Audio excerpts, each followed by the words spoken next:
आपलं आरोग्य आपली जबाबदारीमध्ये या ठिकाणी तळजाईमध्ये आमदार साहेब आहेत, दत्तात्रय भरणे साहेब या आणि विशेषतः माजी मंत्री देखील राहिलेले आहेत।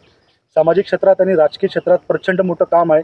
एवढं सर्व काम सांभाळून देखील दररोज आळस न करता तळजाई या वन विभागामध्ये येऊन त्यांनी स्वतःचं आरोग्य स्ट्रॉंग करतात। आपण त्यांना विचारूया त्यांनी दररोज इथं काय येतात। खरं तर तळजाईला मी 2011 सालापासून इथं येतो, नियमितपणे येतो। ज्यावेळेस मी पुण्यामध्ये आठवड्यातनं 2 ते 3 दिवस, ज्यावेळेस पुण्यात 2 दिवस माझा मुक्काम असतो आणि 2 दिवस मुक्काम असल्यानंतर 3 दिवस मी इथं तळजाईला आठवड्यातनं 2 ते 3 दिवस हमखास येतो। जरी मी 3 वाजता जरी बाहेरून आलो तर मला एक सवय झाली की 5:45 उठून 6, 7:30 वाजता इथं तळजाईला यायचं। त्याप्रमाणे माझा दिनक्रम हा चालू असतो। आणि इथं तळजाईला आत आल्यानंतर निश्चित प्रकारे आपण बघतो इथं अनेक झाडे आहेत, अनेक वनस्पती, अनेक प्रकारचे, त्यामुळे त्याला एक ऑक्सिजन एक चांगल्या प्रकारचंही मिळतं आणि त्यामुळे आरोग्य चांगलं राहतं। शेवटी आयुष्यामध्ये प्रत्येकाला टेन्शन आहे, तकतक आहे, काम आहे, सगळे, पण ह्यातनं कुठेतरी आपल्या स्वतःला एक वेळ दिला पाहिजे, आपल्या स्वतःसाठी वेळ काढला पाहिजे। आणि आपण जर वेळ काढला तर निश्चित प्रकारे आपलं आरोग्य चांगलं राहतं।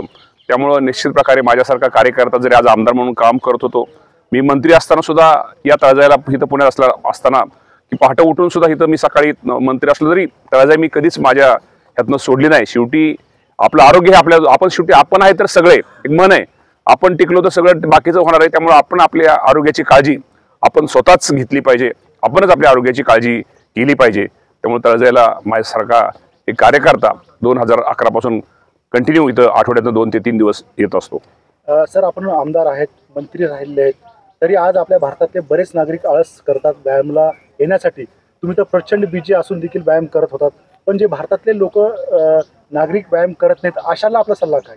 नाही, माझा त्यांना एक हात जोडून विनंती आहे, शेवटी आपलं आरोग्य राहिलं पाहिजे, चांगलं टिकलं पाहिजे, त्यासाठी आपण आरोग्याची काळजी ही घेतली पाहिजे। शेवटी जरी आपण बिझी शेड्यूल असलं, माझ्याने काय होणार आहे, मी नाही केलं तर काय होणार आहे, हे मला काम आहे, ते काम आहे, काम तर रोजच राहणार आहे। काम हा विषय आयुष्यात कधी संपणारा नाही आहे।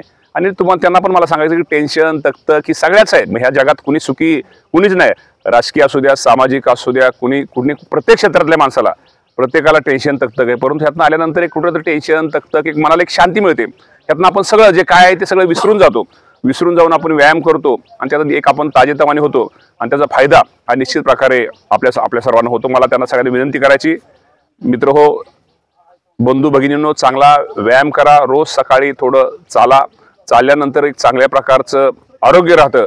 डॉक्टरकडे नंतर तुम्हाला म्हातारपणी जास्त डॉक्टरकडे जाण्याची गरज लागणार नाही। त्यामुळं व्यायाम हा रोज व्यवस्थित करा।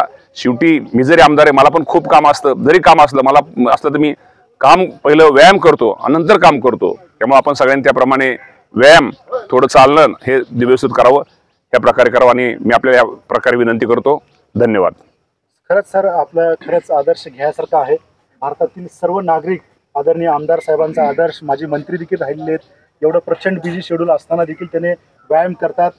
आपला आमदार साहेब, खरं तुमचा आदर्श घेऊन भारतातला प्रत्येक नागरिक आळस न करता व्यायाम केलं पाहिजे। आणि कारण की 21व्या शतकामध्ये सर्वांकडे सर्व आहे, पण आरोग्य नाही। आदर्श आपला घेतलं पाहिजे आणि व्यायाम केलं पाहिजे। भारत माता की जय! भारत माता की जय!